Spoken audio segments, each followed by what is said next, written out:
Dans l'Est, à 1 heure d'affluence, un type dans les 26 ans. Cou trop long comme si on lui avait tiré dessus. Chapeau mou avec cordon remplaçant le ruban. Le type en question s'irrite contre un voisin. Il lui reproche de le bousculer chaque fois qu'il passe quelqu'un. Ton pleurnichard qui se veut méchant, comme il voit une place libre, se précipite dessus. 2 heures plus tard, je le rencontre cours de Rome, devant la gare Saint-Lazare. Il est avec un camarade qui lui dit « Tu devrais faire mettre un autre bouton à ton par-dessus. » Il lui montre où, à l'échancrure, et pourquoi. « Tu devrais faire mettre un autre bouton à ton par-dessus. » Lui dit son ami. Je l'ai retrouvé au milieu de la cour de Rome, après l'avoir quitté, se précipitant avec avidité vers une place assise. Il venait de protester contre la poussée d'un autre voyageur, qui, disait-il, le bousculait chaque fois qu'il descendait quelqu'un. Ce jeune homme décharné était porteur d'un chapeau ridicule. Cela se passa sur la plateforme d'un S, complet ce midi-là.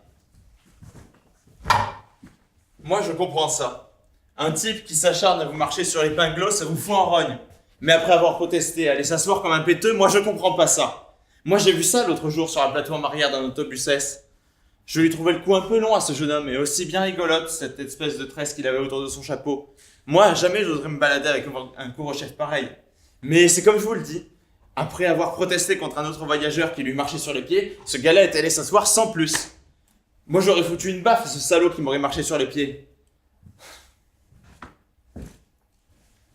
Il y a des choses curieuses dans la vie, moi je vous le dis. Il n'y a que les montagnes qui ne se rencontrent pas. Et 2 heures plus tard, moi, je recroise de nouveau ce garçon. Moi, je l'aperçois devant la gare Saint-Lazare. Moi, je le vois en compagnie d'un ami de sa sorte qui lui dit « Moi, je l'ai entendu. Tu devrais rajouter un bouton à ton par-dessus. » Moi, je l'ai bien vu. Il désignait le bouton supérieur.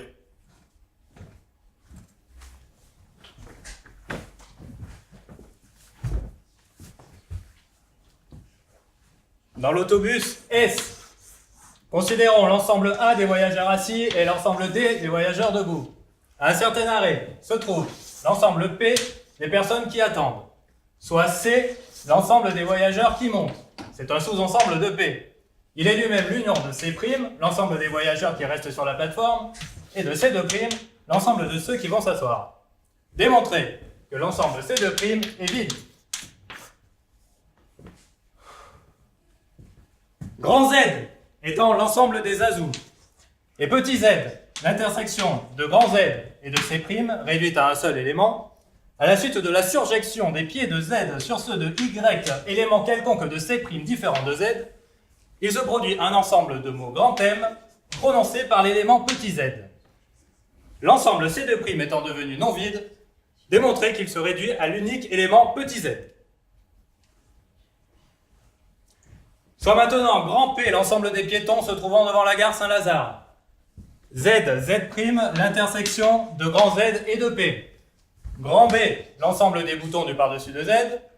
Et B', l'ensemble des emplacements possibles des 10 boutons selon Z'. Démontrer que l'injection de B dans B' n'est pas une bijection.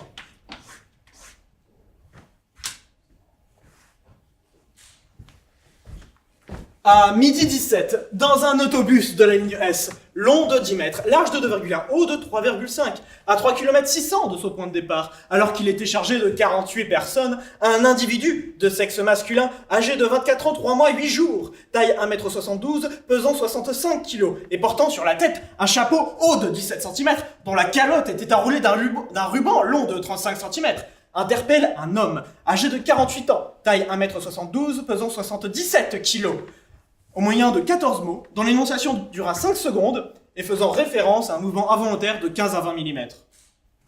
Il va ensuite s'asseoir à quelques 2 mètres 10 de là. 118 minutes plus tard, il est à 10 mètres de la gare Saint-Lazare, entrée banlieue, et se promène de long en large sur un trajet de 30 mètres, avec un camarade âgé de 27 ans, taille 1m70, pesant 71 kg, qui lui conseille en 15 mots de déplacer de 5 cm en direction du zénith un bouton de 3 cm de diamètre.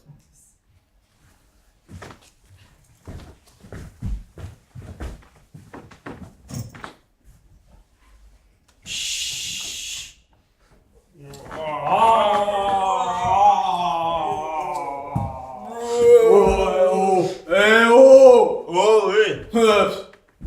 Eh. Hey! Ah! Hein? Hey! Hey!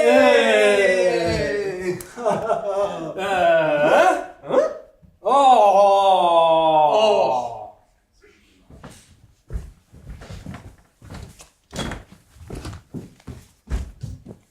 Il était un peu plus de midi quand j'ai pu monter dans l'S. Je monte donc, je fais à la place comme de bien entendu. Dans la tipac, je remarque un zozo l'air-pied, avec un goût qu'on aurait dit un télescope. Une sorte de ficelle autour du galurin. Je le regarde parce que je lui trouve l'air-pied. Dans la tipac, il se met à tarpeler son voisin. « Dis donc !» qu'il lui fait. « Vous pourriez pas faire attention !» qu'il ajoute. « On dirait !» qu'il bafouille. « Que vous y faites exprès !» qu'il pleurniche. « De tout le temps marcher sur les panards !» qui dit. Là-dessus, tout fier, il va s'asseoir. Comme un pied. 2 heures plus tard, cours de Rome, je l'aperçois qui discute le bout de gras avec un autre zozo de son espèce. « Dites donc !» qu'il lui fait l'autre. « Tu devrais peut-être, » qu'il ajoute, « faire mettre un autre bouton !» qui dit. « Sur ton pardingue !» qu'il conclut.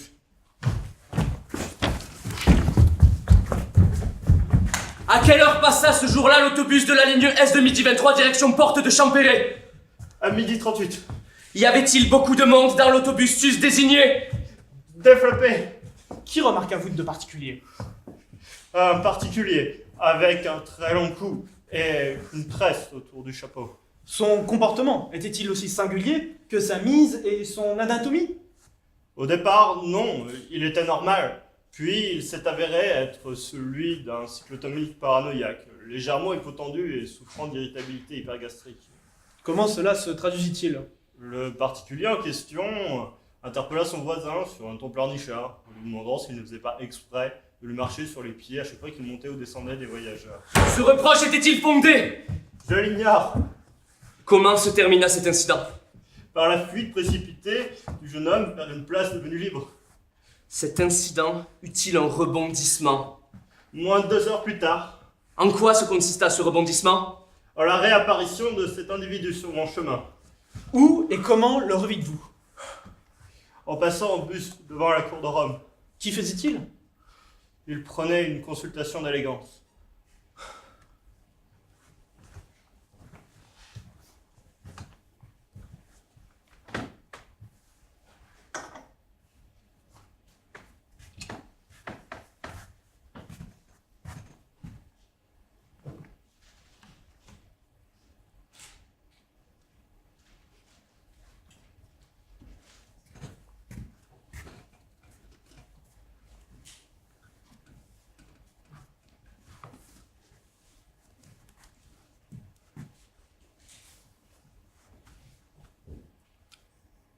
Un jour,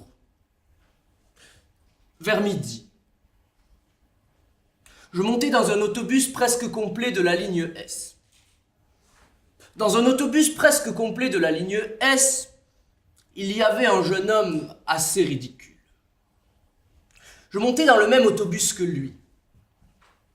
Et ce jeune homme montait avant moi dans ce même autobus de la ligne S, presque complet, vers midi, portait sur la tête un chapeau que je trouvais bien ridicule.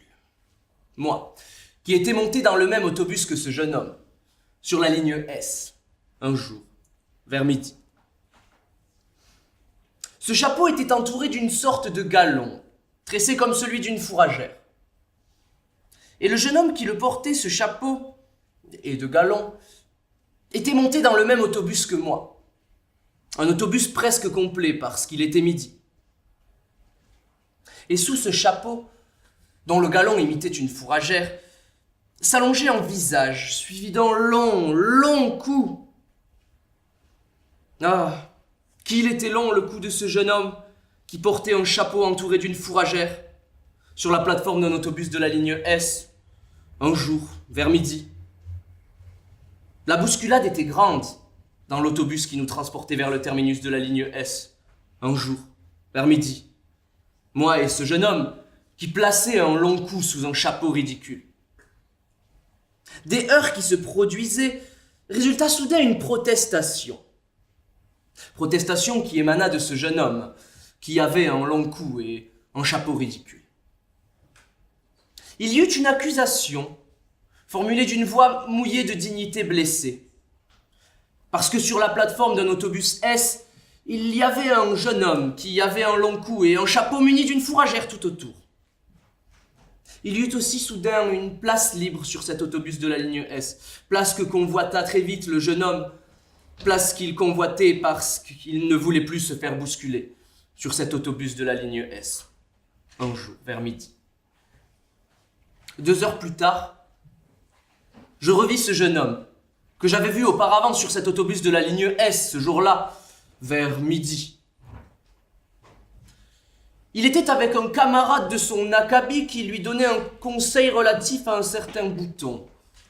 L'autre écoutait attentivement.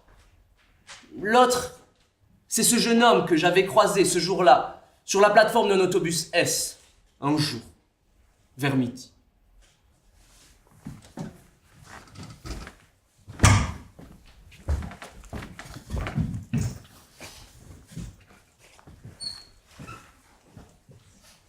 Les copains étaient assis autour d'une table de café lorsque Albert les rejoignit. Il y avait là Alphonse, René, Théodore et moi, Robert. Alors ça va? Ça va. Pour moi, ce sera un picon. Alors Albert, quoi de neuf? Oh, pas grand-chose. Il fait beau. Un peu froid. Tiens, il m'est arrivé quelque chose de drôle aujourd'hui. Il fait chaud tout de même. Quoi? Dans l'autobus, en allant déjeuner. Quel autobus? Laisse. Qu'est-ce que tu as vu? J'en ai entendu 3 avant de monter. À cette heure-là, rien d'étonnant. Et puis on était serrés. Belle occasion pour le pince-fesse. Il ne s'agit pas de ça. Raconte alors! À côté de moi, il y avait un drôle de type. Comment? Grand, maigre, avec un drôle de cou. Comment? Comme si on l'avait tiré dessus. Une élongation? Et son chapeau, j'y pense, un drôle de chapeau. Comment? Pas un ruban, mais un galon tressé autour. Curieux. D'autre part, c'était un râleur, ce type. Pourquoi ça? Il s'est mis à engueuler son voisin. Pourquoi ça? Il prétendait qu'il lui avait marché sur les pieds. Exprès. Exprès. Et après? Après, il est allé s'asseoir, tout simplement. C'est tout? Non. Le plus drôle, c'est que je l'ai revu 2 heures plus tard, Où ça? devant la gare Saint-Lazare. Qu'est-ce qu'il fichait là? Je ne sais pas. Il se promenait de long en large avec un camarade qui lui faisait remarquer que le bouton de son par-dessus était placé un peu trop bas. C'est en effet le conseil que je lui donnais.